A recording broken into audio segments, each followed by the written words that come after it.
Da li ste vi među poslodavcima koji bi voljeli da na radnom mestu imaju zaposlenog, koji voli svoj posao, koji je zadovoljan na njemu, posvećeno obavlja svoje zadatke i obaveze i pri tome ima potencijala za napredovanje?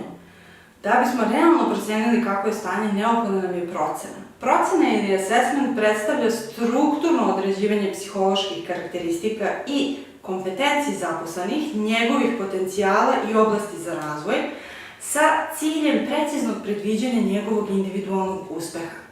Namenjena je kompanijama koji imaju dilemu koji zaposleni treba da budu unapređeni. Da li je taj zaposleni na pravom radnom mestu? Koji je pravi put njegovog razvoja profesionalnog?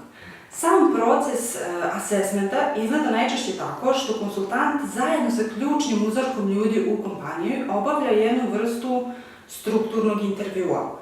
Pored toga, sa zaposlenim može da se obavlja jedna vrsta radioničarskog rada, slično fokus grupama, a u ređim situacijama čak može i anketiranje zaposlenih. Pored negde ovde standardne metodologije, primenjuju se baterije testova i studije slučaja, gde zaposleni imaju priliku da demonstriraju svoje veštine, sposobnosti, stavove na samom delu.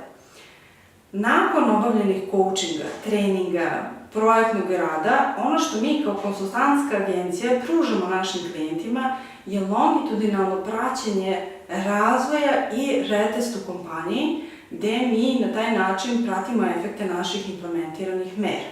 Bilo da procenu koristite za sebe, za razvijanje potencijala vaših zaposlenih ili unapređenje internih procesa u kompaniji, sigurna sam da nećete pogrešiti.